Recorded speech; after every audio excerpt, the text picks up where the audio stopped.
جنګ ځای راشي بیا به لږ ګوتې موږ د ناتو بسونه خولۍ به په جوب تاچو د لغړي د مخه به پر وچولۍ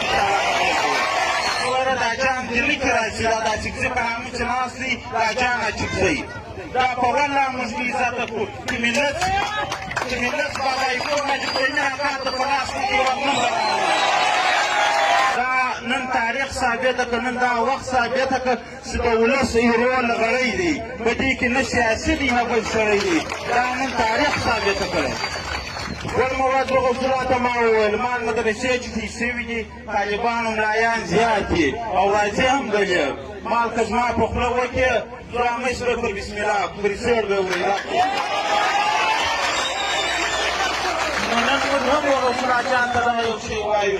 الله خان دی چې دی درسره ځمه لکه ستا غلام طالبان به هم راسره وي ملایان به هم راسره وي انشاءالله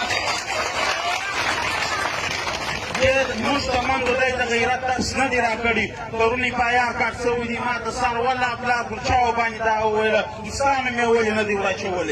ستا نوم دې هم ور واچوي محمد ولیسي صاحب و کرنل و بریډیر ته دا وایو زموږ مجلسونه پر دغه بد مه لګو که ځان ملایان هسې بېادبي به ډېره نه کوو فیصل خالد سني صاحب هم دا یوه خبره وکړه هغوی دا وویله چې باید ما په خپله لهجه کې ووایو خو موږ د دی بې رنګه دښمنه سره نن مخامخ یو خو هغو ته لنګوټه نه پرېږدي وناکې کړی کړو چې د جنګ ځای راشي بیا به لنګوټې موږ د ناتو بسونه خولۍ به په جوب تاچو د لغړي د مخه به پر وچولۍ او بل دوی دا وایي چې سرکاري کمیټې راځي د مذاکراتو دپاره خو موږ دا خپلې کمیټې ته دا وایو دا یو تجویز به ورته ږدي چې وګوره دا جان دلي کې راځي دا چکزي په نامه چې ناست دي دا جانه چکزی دا په والله موږ بې عزته کړو چې ملت بابایګو نجیبالدین اکا ته په لاس کې هېواد نه دا یو ارمان د بابایګو انشاءالله موږ ورسره کوو په شرط د دې که چیرې دی پر بای روډ راکړي او زموږ کمیټې دا مشوره موږ ته راکړله لغړج هم ترې خلاص کړي هر څوک نه خلاص دی موږ طالبانو ته دې راپرېږدي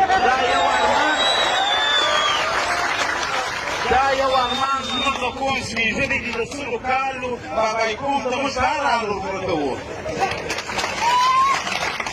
بله خبره یوه خبره کوم کېدای صاحبیان به هم ناست دي زه صاحبیان سره والله که تعلق لرم یو د اختر ګلپان سره سلام دعا لرم موږ هغو خلکو ته دا وایو باید دی بیان نشي شعر موږ یې مقسم پر لا میډیا وینو که رسوله یو څه وویل د زړه د درد یې وایي لغړیان مجبوره دي که یو سیاسي وویل دوی روپرایډیانو هغه ته ټوک ورکړي موږ هغو ته دا وایو چې د میډیا جنګ دی دښمن زموږ څخه په دا ګټه اخلي نو موږ د میډیا والا ته په خاص وایو ژبه اخلاص عادي په ایمانداري خپل کوریج کوي موږ پر چا هېڅ لګاو نه کړو بله دی د انتشار شی په دا ښار کې نشي کوي په دغه پنډال کې دی خلک ناست دي یوسف رادس دلته راځي اوس نه دي راغلي زما د الله په ذات قسم مې د غرمې پورې سبقان وایي زما اتفاق مې چې زه راشم غرمه روغ به هلته ناست دي دلته دی خواران سپېڅلي ناست دي چې د مقصم پر ګولاریان دي او په دې کې چې موږ یا سیاسي ګټې کوو یا د میډیا ګټه کوو موږ ملا ماته شي په دغه ځای باندې موږ به د اولاد سره ولټ روډه ولاړ یو او موږ والاو قام ته دا وایو او د اوس وخت واکدارانو ته دا وایو دا د کیل په غوښ نیولېدو ته دا وایو دا د شرابو مستانو ته موږ دا وایو والله که یې دلته پاسپورټ کې دا ارمان د کور دی درسره وړی او دا ولکه وشي چې ستا بچی به په برګر هغټېږي زما دا به پارسل پر امبار ګرځي دا ارمان دې ولکه پوره شي